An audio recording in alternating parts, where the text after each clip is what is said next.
not the greatest of counters, and that's a bad decision there from Johnny Clayton. Because even if he'd have hit the treble 19 there, still would have left a bogey. 2-6-3 when you see it, your mind's thinking you've got to go around the board if you don't hit the treble 20. Just gives Cross that opportunity, and he's taking. He might go for the bullseye with the last. Yeah, when the award is handed out for missed count of the year by one of the darts podcasts, not one of the boxing podcasts, Clayton and De Souza are usually the favourites to pick up that award. Yeah, there's been a couple of classics there, hasn't there? Hello and welcome to a new episode of one of the darts podcasts, formerly known as the Weekly Dartscast, in association with Darts Corner. I'm Alex Moss, and joining me for our last episode of 2023, who else could it be but the darts statistician, the darts driver king, Burton DeWitt. How are you doing? I miss being one of the boxing podcasts as well. We're no longer one of those, as we've been told. I'm doing great and excited for, one could say, the beginning of the 2024 World Championships, as the 88 qualifying matches are done. And now we've reached 2024 with 8 people left. I'm excited. How are you, Alex? Yeah, I'm doing well, thank you. First of all, Happy New Year to all of our listeners as well. I'm sure they're just as excited as we are for 2024 and what is going to be the last 3 days of the PDC World Championship. We've just got 8 players left in the running now for the Sid Waddell Trophy, and this special episode in between the 4th round and the quarterfinals, we're going to be joined by the PDC statistical analyst Christopher Kempf. Always great to hear from him. Plus, we'll be making our picks for the quarterfinals at Ali Pali. We'll be talking a little bit about the Premier League as well. But before all of that, there is only one place to start, and that is with a young man who's grabbed the attention of not just darts fans, pundits, everyone involved in the game, but a much wider audience with his run so far. Luke Littler, on debut, the reigning PDC World Youth Champion, the JDC World Champion. He's now in the quarterfinals of the biggest tournament in darts. Discuss. I mean, what is there to say? And you obviously weren't on our last show a week ago, and I tried to talk down some of the more absurd things that were being said, including the odds that he was facing. But since then, he's only lifted his game. You know, you look back, that 3rd round, you know, the 2nd round against Andrew Gilding. I mean, who knows what would have happened if it went to a 5th set, but he was definitely fortunate to get through that match. Gilding was the better player after the 2nd break and just missed too many darts at double that would have forced a deciding set. I don't know in that situation, having blown a 2-set lead, whether Luke Littler would have been able to find his game again to get over the line. He may have. He's been so cool, so collected under pressure. I say that, but it doesn't even look like he's been under pressure, even when he probably certainly was. We don't know how he would have reacted getting to a deciding set against a major champion who was upping his game as that match went along. He could have very well gone out in the 2nd round. But then against Matt Campbell, he played better. Not his best, but he definitely played better. And Matt Campbell didn't show up for the first half of that match. He looked like he was still on the plane from Canada.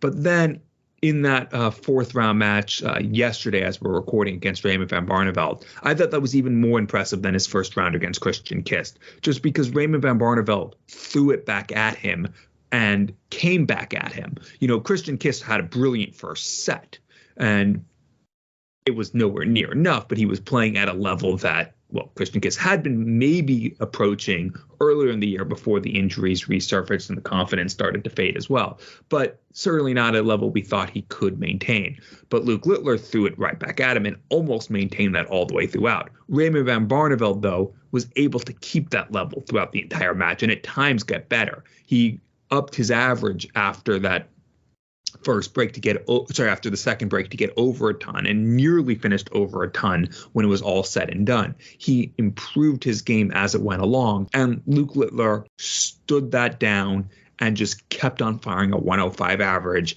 and in the end it was too much. That was what was impressive, because Raymond van Barneveld threw it at him. And yeah, you can say Luke Littler is a little fortunate. Barney missed those darts to win the 3rd set to get on the board. Had he won that, and then assuming he still would have won the 4th set like he did, now it's 2-2 and them going off, kind of like that Andrew Gilding scenario I was talking about.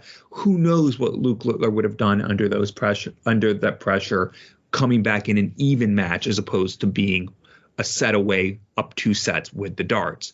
But I don't think it would have made that much difference, because by that point, he just seemed so confident in himself and so unfazed by everything. action never went in that match. Even when he had that one visit where he missed those 3 darts at double, and they weren't really the best thrown darts, his action was still there. And he came back in the next leg and threw a 140 first visit. That's what he does. He just regroups. He's unfazed. I am really impressed. What happens next? We'll see. Brendan Dolan, you would expect that he'd beat, but Brendan Dolan has found a way to get it done each match. Against Mickey Mansell, the best we've ever seen from Mickey Mansell on television, went to a last leg decider, found his best darts in that set on throw, held throw 6 times in that deciding set to get over the line. Against Goran Price, he was the better player on the day. Gezi, we didn't see him at his best, but Brendan Dolan was the better player in that match. And against Gary Anderson, similarly, especially after he went from 2 sets up to suddenly behind 3 sets to 2, to then relift his game, to have his best set, to average 107, I think it was, in that 6th set. And then, okay, he got a little fortunate that Gary missed those darts in the 3rd leg that would have allowed for a break. But he composed himself, he hit the double, and then he broke Gary in the deciding leg. Brendan Dolan has taken everything that's been thrown at him by multiple world champions and played, in the end, the better darts on the match. He's not going to be scared of Luke Littler. Luke Littler is and should be the favorite, but Brendan Dolan is not a walkover. Littler won't necessarily have to do as well as he did against Barney to win that match, but if he plays like he did against Andrew Gilding, or if he plays like he did against Matt Campbell, he'll have a match on his hands and he might go down. Let's see. And I'll add one more thing that I actually want to say as well. We, again, haven't seen how he's going to do in a longer format like best out of 9, especially if Dolan steals a few sets. His longest match to date has been 5 sets. He's going to have to win 5 sets to get through the semifinals. Can he maintain that level if this match is suddenly in a 7th, 8th, 9th set? That's a question that we don't know. Granted, we don't know whether Brendan Dolan can. We've not seen him go that long, except over a decade ago when he made the final of the World Grand Prix when it was a best out of 11 final. That's the last time we've seen him be able to maintain over a long format his best game. So there's questions there too, but he's much more experienced, much more likely to be able to not see his performance drop. But Luke Littler is and should be the favorite, and a trip to the semifinals is more than possible now. Yeah, it certainly is. And going back to what you said at the start there, what is there left to say about this young man, Luke Littler, that hasn't been said already? He is a generational talent, and I've seen that phrase thrown about a few times, and I used it with Bo Greaves in the women's game. These are players that don't come around very often. You don't get a 16-year-old on debut reach the last 8 of the PDC World Championship every year. And with Bo Greaves, you don't get a teenager becoming a women's world champion and dominating the women's game. But what Luke Littler's done in these last couple of weeks so far, it is remarkable. And I was thinking back to when we've seen young talent have a major breakthrough like this. There's been comparisons to Michael van Gerwen at his age, and Michael back in the BDO system when he won the World Masters as a 17-year-old in 2006. That same year, Jelle Klaasen, he became the youngest winner of the BDO World Championship. He was 21 years old on his debut, and going back even further than that, if you want, Eric Bristow winning the World Masters 1977, 20 years of age. So we have seen young players come through the ranks very quickly, but I don't think there's been someone like Luke Littler to the standard that he's produced so far in this tournament for the most part. And I guess it can be difficult to compare the eras, particularly from the 70s, the 80s to now, because the game has changed so much. The equipment that players use, it's certainly helped. But yeah, just going back on Luke Littler, the standard that he's produced, the 106 average in the first round, the highest by a debutant in the PDC World Championship. And you mentioned the game against Andrew Gilding. His level did drop for a little spell there. There was a dip, and he managed to hold it together, get through 3-1 when Andrew Gilding was coming back at him. But as you say, if Andrew Gilding would have got it to 2-2, it could have got nervy. We don't know. But since then, it's been pretty much one-way traffic for Luke Littler. And after that Christmas break, the 97 average to beat Matt Campbell 4-1. And last night, when we're talking the 105 average to beat one of his idols, Raymond van Barneveld, by the same scoreline. And I think, like a lot of people, when he won that first game we saw the odds slashed by all the bookmakers. He became the 4th, 5th favourite to win the tournament. I was a little bit wary as well. I wanted to see more from him, and he is now, I think at the time of recording, the joint 2nd favourite with Luke Humphries to win the title. Is that a bit too much still? I'd probably say yes. I think there is still a few more questions around Luke Littler that we're going to find out over the next few days, depending on how far he progresses. But with each round that passes, the wins keep racking up, and he's still performing at this high level. The reasons to think that he couldn't do the unthinkable and win this title on his debut, they're starting to run out, aren't they? So whatever happens from here, if he goes out tomorrow in the quarterfinals or he goes a little bit further, Luke Littler, what he has done is he's announced himself in the world of darts, and everyone who knows about darts, they know about Luke Littler now, and we are going to be talking about him for many years to come. And if he can get that win tomorrow against Brendan Dolan, he will go into the top 50 in the world. His tour card, that will go somewhere else. So to do that on debut would be an incredible achievement. And to think only a few months ago when he won his tour card through the development tour at 16 years old, there was a little bit of talk. We talked about it as well. Is he too young to go on the tour next year? Well, considering what he's done in the biggest tournament in darts the last few weeks, I think he's more than ready to have a go at the tour next year when he goes on there. Yeah, and it might be without a 2-year tour card, because if he wins one more match, he'll be in the top 64 and get a tour card as of right.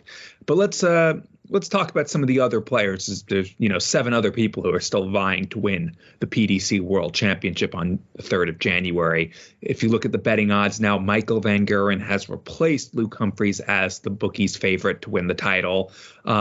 Alex, of course, your champion, Gerwin Price, is now out of the tournament. Mine, Luke Humphries, is still in. Who is your new winner, though? Who do you think is going to be the winner? Because obviously that person won't end up going on to win it. But if you had to pick someone, who would you pick now? Yeah, I'm going to have to make another tip, aren't I, to win the tournament. Your pre-tournament pick, Luke Humphries, he's still in the running. So, Burton, we'll see if you're going to stick with him or jump ship before the quarterfinals in a moment. But I've got to pick a new winner, as the Iceman went out to Brendan Dolan, and he deserves a mention, I think, because he is in that same quarter of the draw as Luke Littler. And before the tournament, we were calling that second quarter the toughest section to predict. It had Gary Anderson, Gerwin Price, James Wade, Peter Wright, but we have got Luke Littler versus Brendan Dolan to determine the winner of that quarter of the draw. And Brendan, he's done a lot of damage. His first game, you mentioned it, against Mickey Mansell, that went to a sudden death leg, and you see that game on paper before it is played, and first game of the day in the afternoon, not the most glamorous of ties, should we say, on paper, but if you missed it, you did miss out, because it was a great game. It went all the way, both players averaging over 95, and yeah, one of the games of the tournament. And Brendan followed that up with wins against Gerwin Price and Gary Anderson to reach the last 8, and he is proving a tough nut to crack so far. I think particularly last night, that game against Gary Anderson, went into that 2-0 lead, and then Gary Anderson came back, went 3-2 up, and you're probably thinking that's Brendan Dolan's race run. But what did he do? Came back and won the next 2 sets to get over the line. So an impressive run so far. I don't think he goes on to win the title, though, so I've got to go with someone else. And my pick, I'm going to work my way backwards from my pre-tournament predictions. So my winner, Gerwin Price, he's out. I had him beating Michael van Gerwen in the final, so I'm going to go with MVG as my new winner. Yes, he is a safe pick. I know he is the favourite with the bookies, but to become a 4-time world champion, reclaim the title for the first time since 2019, he's going to be my pick to win the tournament now. And looking at how he's got on so far, not dropped a set. He's playing at a consistent level, 98 to 101 averages each game so far. We've not seen a show-stopping 105 average like we've seen with Luke Littler a couple of times, and you do feel like that's always in the locker for Michael van Gerwen. At some point, that game is still there, and he's still in the tournament. We've not seen it yet. It could come out in the quarterfinals, semi-finals, maybe the final, who knows. But I do think there is still some levels to come from him. And listening to some of his interviews during the tournament as well, there's been a few eyebrow-raising remarks, so I won't mention those ones. But one thing that has stood out for me was his commitment and dedication to this tournament. And he might do it every year, I don't know, but he is the only player outside the UK left in the World Championship. And he spoke about travelling back over Christmas, missing that time with his family, and he's going to be over here for New Year's as well, because he's going to be playing on New Year's Day. And before the tournament, he spoke to our colleague Matthew Kiernan at the launch with Paddy Power, and he talked about the focus that he's got for this event, not bringing his kids over with him like he does for some of the tournaments. So he looks to be fully dialed in, and it's been a long time between world titles for MVG. This is the 10-year anniversary of his first one back in 2014, and I'm sure he's not alone in thinking that he should be on more than 3 world titles by now. But my prediction, he's not going to be a 3-time world champion for much longer. I'm going to go for MVG to win world title number 4. He's going to go into the new season with that world title and also the world number 1 ranking, both back in his possession. Burton, are you sticking with Luke Humphries, or are you going to come on board the MVG train with me as well? I guess. I mean, this is 2 different questions. Am I willing to change my pick, and do I actually still think Luke Humphries is going to win the title? And I think those are 2 separate questions. I'm not changing my pick. Do I actually still believe it? I'll say no, but I'm not changing my pick. And I'm going to make an argument for Luke Humphries, because I think it's not as far-fetched an argument as it might seem after his last 2 matches. Because if you go back, now it's been a few days since his 3rd round tie against who then became the last German in the field, in Riccardo Pietreczko. He was down and out in that match, and he played better in the last 3 sets than he did in the first 4 sets. I mean, he was averaging south of 90 after when he was 3-1 down. In fact, he was still averaging south of 90 when he was 3-2 down. So it was really the last 2 sets that he lifted his game. But more than anything, Pietreczko's game just disappeared. And it's not to take anything away from Humphries' comeback, but it was made much more simple by the fact that Pietreczko just didn't have anything left in the tank. And that goes to what I said about Luke Humphries earlier. We don't know how these players are going to perform in a 6th set, in a 7th set, in an 8th set, as a match gets really long, when they don't have that experience of having to do that on the stage before. And we learned that right now, Riccardo Pietreczko didn't have that energy. Luke Humphries did. He's played World Championship quarterfinals before. He's played best out of 31 matches on consecutive days at the Grand Slam and won them all. So we knew that he can maintain his level or even up his level if needed, and he did. And that's how he got over the line. And then in the 4th round, he was just as fortunate, if not even more so, against Joe Cullen.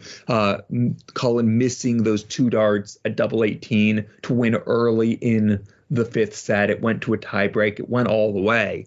And then the farcical 10th leg where Humphries missed 8 darts at double for the match. And really, you could say 10, because he missed first dart at double 5, hitting double 12 to bust, costing him a couple more darts in that leg, and then lost the leg, but then came back and got over the line, especially after Joe Cullen didn't really set up from 1-2-1 all that well, scoring just 41 to leave 80. Took a bit of the pressure off. There was still obviously some pressure, but took a bit of the pressure off that ton that he ended up hitting on double 10 last dart in hand. Those 2 matches, if anything, could be used as evidence that Luke Humphries is in a better shape going to the quarterfinals than he would have been, because he's been pushed. He's been tested. He's been as close to elimination as you can get, having to watch his opponent miss 2 darts for the match. And in another match, being 2 sets down, having to win the last 3 to come back in it. He's been tested and he's gotten through that. The fact that he's been on the canvas is going to help him know that he has the game in the locker to get through anything. And to go against someone like Dave Chisnall, who's playing well but hasn't been tested really so far in this tournament, I think is a good sign for him, because Chisnall will be able to push him, but he's not yet had to get up off the canvas or knock his opponent down on when they're both on the canvas. I just think Humphries is that more battle tested. So I'm not going to change my pick. The fact that he's been battle tested is going to do him a world of good in that quarterfinal. And assuming he goes against Michael van Gerwen, it's going to do him in the world of good in the semifinal. And whoever he goes against in the final, same thing. So I'm sticking with him. Do I really believe it? I don't know. He's just not looked as mentally sharp and as mentally strong as I thought he was, and as I know he really overall is. Maybe this tournament's getting to him. Maybe being among the favorites for the world title's getting to him. But I'm not going to change my pick. I'm going to stick with him. I selected him before the tournament started, and despite everything telling me to change my mind, I'm not doing it. Luke Humphries is going to be the world champion. There we go. We should find out if your original picks or my new picks are going to be correct in a few days' time. But we'll come back in a moment. We're going to talk a little bit about the Premier League. We'll make some picks for the quarterfinals at Ali Pali as well. But before we do, let's bring our guest for this show. He is the PDC statistical analyst, Christopher Kempf. I'm joined today by the PDC statistical analyst and friend of the pod, Christopher Kempf. Chris, how are you? I'm well, Burton. Thanks for having me on the show. I wish I could come up with a metric or a statistic to quantify how well I'm doing, but I'm afraid I'll have to leave that for another time. Yeah, you'll need to look at the Bhutanese government's gross national happiness index and rate yourself on that for next time. Otherwise, I won't invite you back. But this time we'll let it slide. Thanks for joining us. We're talking now on New Year's Eve. It's almost noon here on the east coast of the U.S. It's early evening where Alex is, and Alex is joining us as well. But we're down to the last 8 of the PDC World Darts Championship. Plenty to discuss from it so far. What have you made, though, of the action from rounds 1 through 4 at Ali Pali this year? Now more than ever, I think we're seeing some of the links with the Phil Taylor era being cut. Many of the players who were regular rivals of Phil Taylor and regular finalists and semifinalists in the big ranking tournaments are now very low down in the rankings. They've been beaten ignominiously in the tournament, and the path has been cleared for younger players, and especially the youngest player, Luke Littler, to make their mark in this tournament. I think in another 2 years, we will see the ranking tables look decidedly different from the way that they've looked at any point in the recent past. I mean, just at the moment, we're likely to see the tournament finish up with James Wade ranked 19th, Gary Anderson ranked 27th, Simon Whitlock ranked in the 40s, Ian White on the brink of losing his tour card. So many of the names that to which we've become familiar over the past few years are on the verge of departing from the scene. We may look back at this year as a real turning point. And to be sure, Luke Littler's accomplishments in this tournament have been remarkable.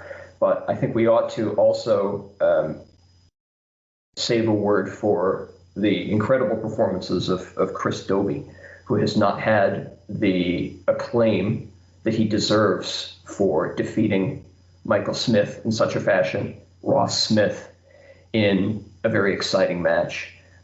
He is the player with the highest average by far remaining in this tournament, and I think he deserves a little bit of credit for that. And with this being his second consecutive quarterfinal, things are definitely on the rise for him. And one player we have to talk about, you mentioned him, is Luke Littler, 16 years old, on debut, making it to the quarterfinals. And there's been comparisons to a 16-year-old Michael van Gerwen. Is there any data you can look at to compare Michael and Luke at the same age? I think those comparisons are justified because the first televised tournament for which we have data for Michael van Gerwen was the 2006 International Darts Masters.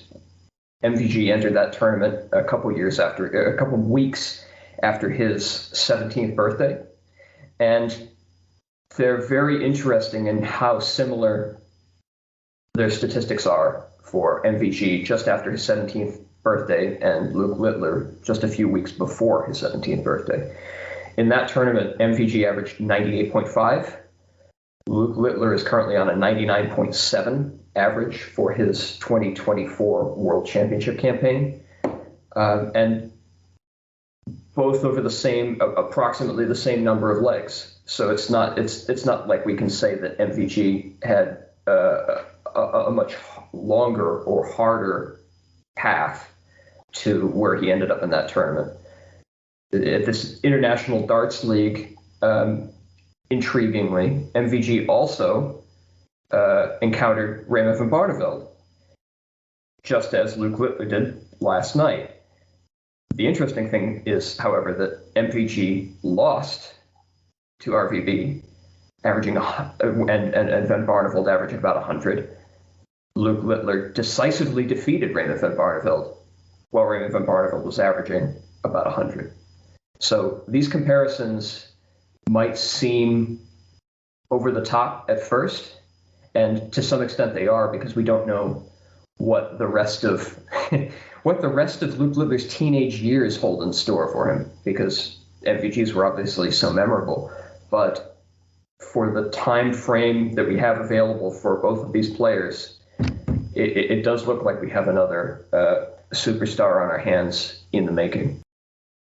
Now, we'll obviously next year probably talk a lot more about Luke Littler, and at that point there'll be even more stats for you to gather up on him. But it's been a tradition now at the World Championships now for 3 years that you'll have your Ask Me Anything Jubilee, where darts fans can ask you anything from your database covering the World Championships for any stats that you've dug out over that year.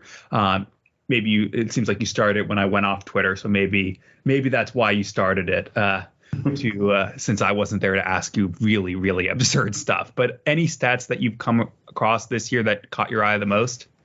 The questions that I get on Twitter that interest me the most are ones that look at year-to-year trends in how the game of darts is evolving.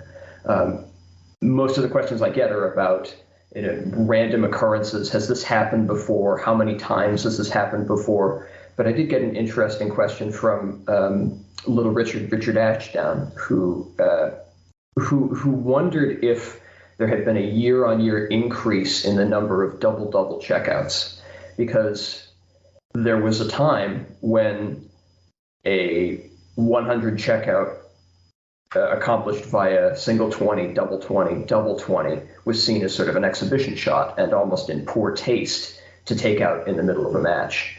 But through the research that I've done over the past 6 years of dart by dart data from the World Championship, the frequency of those checkouts is definitely increasing. Nearly 1% of all checkouts in the World Championship nowadays have some double component, and that's 3 times the rate of where it was even 6 years ago. So just as we've seen in the long term with the increase of the use of treble 19s and alternative checkout routes, the increasing likelihood of seeing double checkouts suggests that there's really no such thing as an exhibition shot anymore. Players are much more attuned to finding the most likely routes to a checkout, the most likely routes to a setup that will result in them winning a leg, regardless of how it's accomplished. So it took 6 years of gathering all the dart by dart data from the World Championship to get there, but that is the sort of insight that I think is really valuable that comes out of all the work that I and other statisticians have done. Definitely. And one stat you posted during the World Championship was that the second round, it was the second best in terms of averages since the tournament expanded to 32 seeds back in 2006. Is that another sign of the overall strengthening depth that there is in darts now? It certainly is, but I think it's too much of a stretch to say that, for instance, the standard improves every year. I don't necessarily think that's the case. Maybe in the future we'll be able to look back on the past decade or two of results from the World Championship and see a consistent trend line increase over the years. But I think it's been clear that over the past 7 or 8 years, we've hit sort of a plateau where the standard is uniformly very high and very good, but not necessarily increasing. Now, if you expand the time window a little bit and look back at, say, the early 2000s compared to today, there's no comparison at all. The standard has dramatically increased since then. I mean, it was in 2004, it was possible to win for a player to win a round of 32 match while missing 65 finishing doubles. I mean, can you imagine that happening today? It seems almost impossible. Same thing with in 2009, where there was a preliminary match. This was 2010, but there was a preliminary match between qualifiers from Japan and New Zealand, where there were multiple legs, where after 21 darts thrown, neither player was on a double. I don't think we are ever going back to those days, which is great news for darts fans. But the Pro Tour in particular has had such a depth of talent for so many years now that it's hard to imagine that we can see another quantum leap in the standard over the next decade or so that we've seen since the real dominant years of Phil Taylor's career. Before dart was thrown, Luke Humphries was the favorite to win the title. He survived a couple scares, including last night's thriller when Joe Cullen, you mentioned 65 missed darts at double. We got an eighth of the way there in just one leg in that match. But obviously that was an outlier leg. What have you made of his rise over the past few months from a player who we were waiting to have that breakthrough to now a multi-major champion in just a couple months' time? Well, he's not merely a multiple major champion. And I think there's been a little bit too much willingness to look at Luke Humphries' recent victories as lucky breaks. Certainly he did get a bit of luck, as all players do, when his opponents miss doubles that would have resulted in, for instance, him losing the Players' Championship finals when MVG had such a commanding lead at the end of the match, or last night when Joe Cullen missed 2 darts to defeat him in the deciding set. But I say that he's not merely a 3-time major champion, if you want to call those majors, because at the end of the year, he was by far the leading player on form in any metric or statistic that you chose. I mean, he over the last 200 legs played at the end of 2023, he had a lead of more than 2 points in averages over the next closest player. And the same goes for his doubles, his 180s thrown. Any metric you pick for Luke Humphries, he was on top of the world at the end of 2023. So we can actually look back over 6 successive years of stats from Dart Connect and from major events to see that Luke Humphries' average has increased without declining in every successive year since 2018. In 2018, he was averaging 92.8 for the year, which is respectable, but nothing impressive. And now he's just over 99 for the year, which leads the world. So it's been extremely impressive to see a player start off on the youth tour, the development tour, at such a young age, and see his progression happen in real time, getting better with every match that he played over 6 years, to the point where he is one of the favorites to be the world champion. So it's not just luck that's got him this far. He is the stats have been clear that over the past year he has been the best player in the world. Luke Humphries, he was Burton's pre-tournament tip for the World Championship. He was yours as well, Christopher. Mine was Gerwen Price, who for the 5th time in the 7 major ranking events this season lost with a 95 plus average. So can you help me out here, save me with my tip there? Is that a record, or has anyone else had that misfortune before? I wish I could help you out, Alex, but we ought to recall how unlucky Peter Wright was to be playing as well as he was in the years 2016, 2017, 2015. He had 3 consecutive years between 2015 and 2017 where he lost in at least 6 majors, I should say, ranking televised events. I'm not a huge fan of the word major, but in 6 of the 7 ranking televised events between in each year from 2015 to 2017, Peter Wright lost with a 95 or greater average. So that includes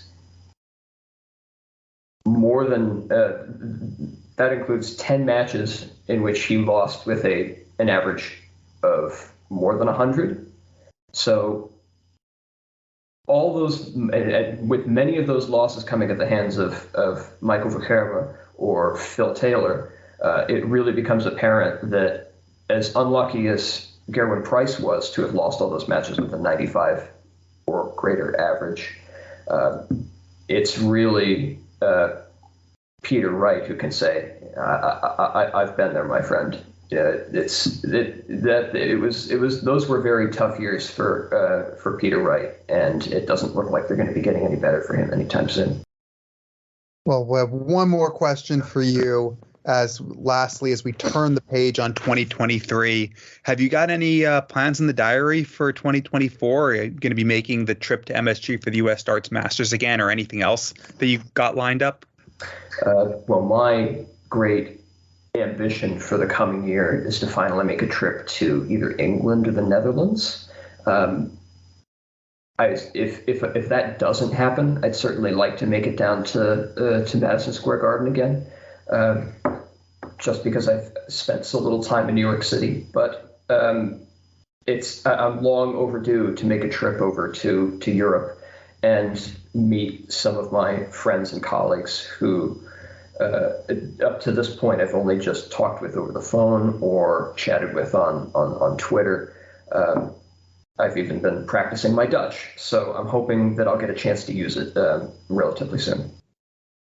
Well, Christopher, fingers crossed you get to make that trip over here in 2024. Thanks as always for taking the time out to have a chat with us, and we wish you all the best for what's to come next year as well. My pleasure. You guys have a happy New Year as well. Thanks again to Christopher for joining us. Now, moving on, we're going to get into some picks for the quarterfinals in a moment, but let's look ahead to another tournament that's coming back. I know it's a favourite tournament of many people's. It is, of course, the Premier League and the 8-player lineup. We're not quite sure what it's going to be, but let's make some predictions. Who is going to make your 8-player lineup for the Premier League in 2024 as things stand? Well, obviously, Mark Walsh will be the first. I've created 4 tiers of players, 5 that I think are in, then 2 separate tiers of players that are currently in, but they're not comparable in how they're in. I've ranked them between what I think is currently more in and less in, and then a tier of 4 players that could still get in, but they all either have work to do or need results to go their way. And maybe you could throw Joe Cullen onto that last list, but I've not put him on it. So let's start with tier 1. The 5 players who for sure are in, and I won't need to talk more about them than just mentioning them. Assuming it stays the top 4 guaranteed, well, there's still the possibility that someone else will move into the top 4. But right now, Michael van Gerwen, Michael Smith, Luke Humphries are obviously in the top 4 no matter what happens the rest of the tournament. In fact, they're in the top 3 no matter what happens. Nathan Aspinall, currently by the price of a round trip plane ticket from the UK to Europe, is currently 4th. Just ahead of Gerwin Price. He could still be caught by a few people, but even if he is caught, Nathan Aspinall's in. He's the world match play champion. Gerwin Price also, even though he didn't win a major this year, even though he tailed off on the second half of the year, I think he's in, assuming he wants it. So those 5, I can't see any scenario where any of them are left out other than if they choose to be removed from consideration. Now I get into 2 other tiers of players, which is just 1 player in each. The European champion Peter Wright is the next tier. I think he's probably in, but I can see a scenario where players jump him if results go perfectly in a particular way. One involving the next person on my list, Rob Cross. But I think the only way Rob Cross gets in and Peter Wright doesn't would be if Rob Cross wins his quarterfinal and loses an epic semifinal to Luke Littler, and then Luke Littler wins a final against someone else, against probably Dave Chisnell. That's really the only scenario where I could see Peter Wright dropping out of this.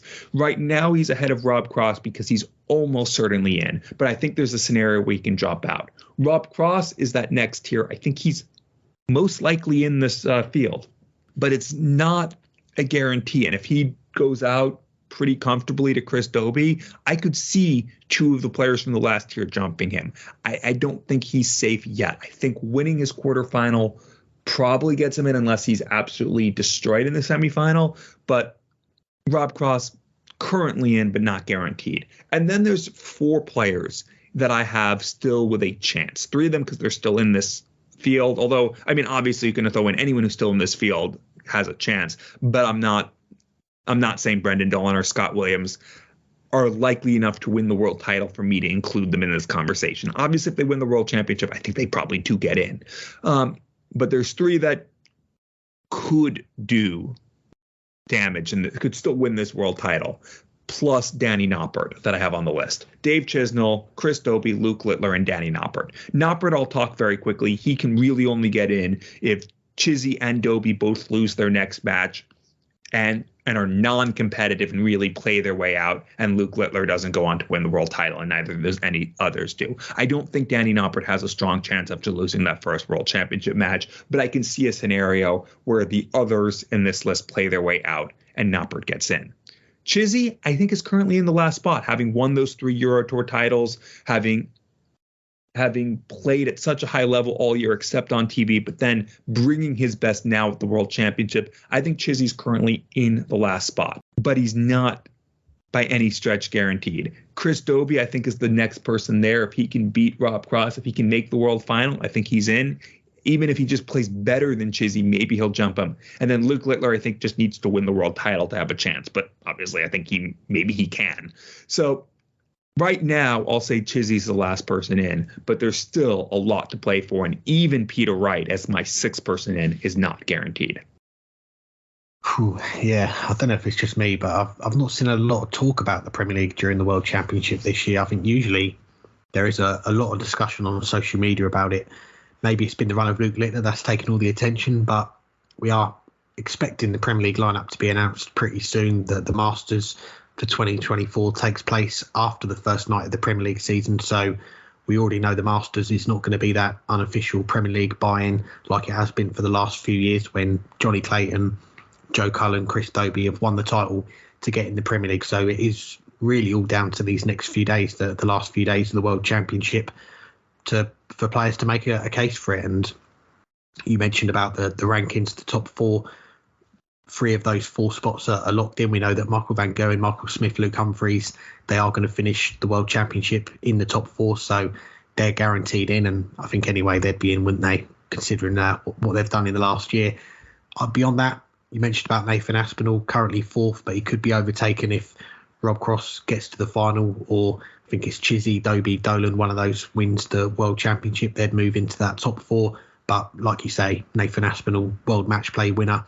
It's hard to picture a Premier League lineup without the winner of that title being in there. So, yeah, I think Nathan Aspinall gets in there, even if he drops out the top 4. And he did have a disappointing World Championship. But that match play title, as soon as you win that, you're pretty much guaranteed to be in the field. So that leaves 4 spots up for grabs. And I do think these spots could change depending on how the results play out over the next few days. If we do see someone like Scott Williams, Brendan Dolan, Luke Littler, Dave Chisnell, Chris Dobie win the title, then they're obviously guaranteed to be in. But I think for Chris Dobie or Dave Chisnell, if one of those 2 gets to the final, I think that probably will be enough for them to get in. But until one of those things happen, I don't think they're currently in at the moment. So I'm going to go down my list. I'm going to go with Gerwyn Price at number 5 in the rankings, got to the final of the Premier League this year, topped the table. And although he's not won a big singles title this season, I think that Premier League campaign, the high spot he's got in the rankings, that's going to keep him in the field for 2024. Rob Cross, right now, I think he is in that 8-player lineup. Got to the Grand Slam final, the Masters final at the start of the year, and he's had a few years out of the Premier League. but he's talking more positively about wanting to be involved in it again. You think back to the Masters at the start of the year, and Rob indicated he wasn't interested in the Premier League, but he's had 2 years out of it now. He seems to be ready to be back in the Premier League. So he's in that lineup for me. That leaves me with 2 spots, which I am struggling with now. I'd love to say Andrew Gilding, the UK Open champion, but I think he is unfortunately going to join that short list of major winners not to get in the Premier League the following year. I think he did need another big run on TV, another final, another title, but unfortunately for him, it didn't happen on this occasion. Peter Wright, I'm not confident with this pick, but the European Championship title, I think it puts him in that lineup right now. Is he one of the best 8 players in the world? You'd say he's not. He had an awful Premier League this year, and he's had a pretty disappointing season, even though he's won quite a few titles. But with the Premier League, we know it's about filling up these big arenas. Peter Wright, he's still a very popular player with the fans, and he does still command that star power. So Peter Wright is in that 8-player lineup for me. The last one, this is where I'm struggling. You were talking about a few players I was going to mention. I did think Chris Dobey might not be in it, but just looking at the list of players that could be in, I think I'm going to give him that final spot as things stand heading into the quarterfinals. He's not had a big run since winning the Masters, but what he has been, and you touched on it on the show recently, how consistent he's been as well, the performances that he's put in on a regular basis, and he has had quarterfinals in the match play, the Grand Prix, the European Championship, and now the World Championship, and he is still in that tournament as well. So if he can beat Rob Cross in that first quarterfinal tomorrow, that might just be enough to see him get that last spot. So yeah, that's my 8 for the Premier League, but I think I might be changing it after tomorrow's play or after the semis or after the final, because unlike previous years where it's been pretty clear cut who's going to be in, I think there is still 2 or 3 spots that are up for grabs. All right, so let's finish off the show with a talk about our picks for the quarterfinals. Obviously, I know you're picking Michael van Gerwen. You know I'm picking Luke Humphries, but what about the other 3 matches? Right then, so the order of play has been confirmed for the quarterfinals. The afternoon session, we've got Chris Dobey against Rob Cross, and we have got Luke Littler against Brendan Dolan. First of all, Chris Dobey, Rob Cross, just spoke about those players a little bit, and for me, I think this is the best quarterfinal, the most competitive quarterfinal on paper. You've got Chris Dobey 7-1, Rob Cross 8-1. The tournament odds to win the whole thing, they are the 4th and 5th favourites. So on paper, it looks like this could be the closest one of the lot. And Chris Dobey, he has matched his best run at Ali Pali. Last year, he got to the quarterfinals. He's there again. Last year's run, he even beat Rob Cross. He was 1-0, 2-1 down, came back and won 4-2. That was in the 4th round to make that next jump, get to the last day. And it was a game which both players played pretty well in, both averaged over the ton. But a few days later, that quarterfinal against Michael van Gerwen, Chris Dobey losing it 5-0, averaging just 90 in that game. And we've seen in the past heavy defeats for players in their biggest ever games. It can knock them back a little bit. But what did Chris Dobey do? He really responded well, pushed on from there, won the Masters, got in the Premier League, and we've just talked about how consistent he's been. And we've seen it in this tournament, 103, 102 averages, the 4-0 against Michael Smith, whereas Rob Cross started a little bit sketchy, but he's managed to push on from there. Some good performances, the 4-0 against Johnny Clayton. And I think this one does go all the way to a 9th set. Rob Cross, he's enjoying his best run at Ali Pali since winning it. Looks to have that swagger back again. And I did tip Cross for the semis before the tournament, but I'm going to swap my pick for this one now, just based on how well Chris Dobey's played. I think he is going to edge this one 5-4. So I'm going to go Chris Dobey to reach that first World Championship semi-final. Then it is the game that I'm sure a lot of people are looking forward to, Luke Littler, Brendan Dolan, to see if Luke can carry on this good run. And I think with this game, that's probably easy to say, but the start is going to be key here. We talked about Luke's not really had a close game go to that last set yet. Could this be the game where he is really pushed all the way? And it's a big game for both players. Brendan Dolan looking to get to that semi-final for the first time. Luke, of course, debut. Whatever he does, he's done the best he's ever done at such a young age. But I think this one is, I don't think this is going to be a walkover for Luke Littler. I think he's going to give up a few sets, but I think he's going to have enough to get through. So I'm going to go Luke Littler to take this one 5-2. The evening session, 7 o'clock, Michael van Gerwen, Scott Williams. We all know that I've already tipped Michael van Gerwen to win the tournament, so I'm going to go with him to win this game, obviously. But just a word on Scott Williams, what a run that he's had, because we know it's been a difficult first full year on the tour last year. He didn't have that tour card, but he played pretty much all the Players' Championship events and won one of them as well. But this year's been a difficult one for him. That lack of match practice that he had last year, was literally playing every day. It felt like he had something to play in, but it's been an enjoyable run to follow for him. That game with Martin Schindler, the 4-3, was one of my favourite games of the tournament, and had a good result against Damon Heta, winning that 4-1. I do think this is going to go Michael van Gerwen's way, though. I've got to go with my favourite. He's my tip to win the whole thing, so I'll go MVG 5-1 to make the semi-finals. And last up is your pre-tournament tip, Luke Humphries against Dave Chisnall. And it is interesting when we get to this stage. We start with so many players. We're now just down to 8, but the different ways that players make it to this point. You see players hit the ground running, start off with the 100+ averages and sail their way through. Dave Chisnall's case, he's got better with each game. I think the form he's shown on the Euro Tour is starting to come out now, and perhaps just the right time, given that he's in the quarterfinals.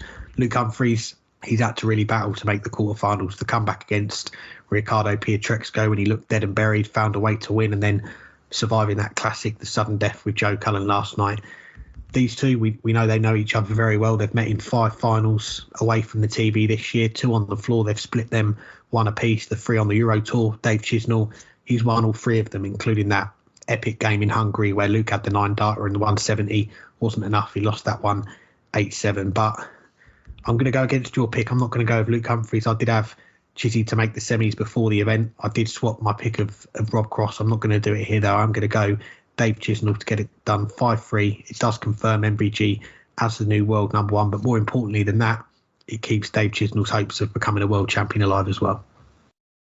All right. Well, I'll go in the opposite direction. I'm sticking with my Luke Humphries pick, even though I actually do think Dave Chisnall's going to win this match. I'll go 5-3. To Humphries in this. Just that experience of having played those tight matches is going to get him over the line. Obviously, Chizzy has had probably one of the most famous quarterfinal wins not that long ago against Michael van Gerwen, beating him 5-0 in just a absolute beatdown. And maybe he'll do the same against a tournament or someone who was at one point the tournament favorite in Luke Humphries here, but I'm not going to pick it. I'm going to stick with my tip of Luke Humphries. Scott Williams, you said what I was going to say. It's been a disappointing year for him, but boy, has he ever upped his game here in the World Championships. And really just consistent play throughout, averaging in those low to mid 90s every match. He got a little bit fortunate at times. Again, that Damon Heta just was off his game. Martin Schindler just could not close the door. But credit to Scott Williams. He has found a way to bring out his best in the most important times in those matches. And that's why he's here. And he's done well in last leg deciders. And if you're going to beat Michael van Gerwen, you have to win last leg deciders. But I just don't think right now he's playing anywhere near where MVG is. Even when MVG is off, he's still averaging 98. He looked mediocre at times against Keen Barry, beat him 3-0. He looked choppy against Richard Veenstra. Veenstra didn't have a look in that match, and same against Stephen Bunting, who had been one of the players of the tournament up until then. Bunting just never got to the races, lucky to get to 0 in that match. I just don't think Scott Williams' game right now was anywhere near MVG's. I'll make it slightly closer than you did. I'll say 5-2. MVG might take a little while to get going, and suddenly it's 2-all, but then MVG's going to blitz off sets where he's averaging 110 to just put Scott Williams away and win 9 of the last 10 legs, averaging north of a ton. So I'll go 5-2 in that one. Luke Littler, Brendan Dolan, I do think there are question marks about whether Luke Littler can maintain that standard if this match goes 7 or 8 sets or even 9 sets. But I just, even his B game so far has been on par with Brendan Dolan's A game. And I think it'll just be too much for the history maker. I'll go 5-2 to Luke Littler, but I do think that game has the potential to be much more competitive than people might think. And Brendan Dolan should not be overlooked in that match. But I won't say more because I already talked about it quite a bit at the beginning of the show. And then lastly, Chris Dobie against Rob Cross. That's the match that I think is the most entertaining potentially on paper. I mean, obviously the Humphries Chisnall as well, but Dobie has been of the players still in, the player of the tournament so far. And his low average was 102.36, his high average 103.09. Okay, it's 8 points above what Andy Botton's did at the Lakeside, but it's that same level of consistency, even more so, under a point, under 3/4 of a point across 3 matches, let alone a point and a half. And at the highest level of the tournament. That's what Andy Botton's did to become Lakeside World Champion. That's what Chris Dobie's doing. And I've talked about the consistency being the key thing. Luke Humphries has had it all season. Chris Dobie had it in the Masters. He's playing much better than the Masters, and he won the title then. But Rob Cross has also shown that ability. Yeah, okay, he didn't do it against the Frenchman Thibaut Tricol, but he didn't have to. Since then, though, against Jeffrey de Graaf, who had chances in that match, and against Johnny Clayton, who didn't show up, just continuously throwing these 15 darters, occasional 14, occasional 16 with the throw if he was given that extra visit. Just that consistent performance across those last couple matches when he actually needed to up his game. I think this has the potential to be an all-time classic. I think it's going to go the distance. I think whoever wins it will be a world finalist. I think whoever wins it will beat Luke Littler in the semifinals. And you know what? I'll go against my finalist. I'm not picking Rob Cross. I'm picking Chris Dobie. I think Dobie's just playing that well. 5-4, another 102, 103 average, and Chris Dobie will end up making his first world final after he beats the teenage sensation. Anything else for this week? Just to say thank you to our guest, Christopher, for joining us. Thank you to all of the guests that we've had on the show this year. Thank you to everyone who's helped us on the way, set up interviews, put us in touch with some of our guests. Thank you to our sponsors, to Darts Corner and Condor. Links in the description. Do go and check them out. Thanks to them for their continued support of the show. Thank you, most importantly, to our listeners for listening during the year. We appreciate the support. Thanks for joining us each and every week. Thank you to you, Burton, for being a co-host once again this year. Thank you to our producer, Hannah, for her help as well. Matthew Kiernan, regular contributor to the show. Thanks to all of you guys for all your help. Enjoy your new year, and tomorrow you can start 2024 in the best way possible and enjoy the darts. I have nothing more to add. It's the best few days of the year coming up, even if it's the very beginning. It's all downhill from there, everyone. The year peaks. Although it ends with a nice bang with another world championship, at least the first few rounds of it. But hang tight for a few more hours. The 1st of January is around the corner, and with it, the world championship quarterfinals. See how bad our tips are, as always, in the new year. Until then, hang tight, and then enjoy the darts.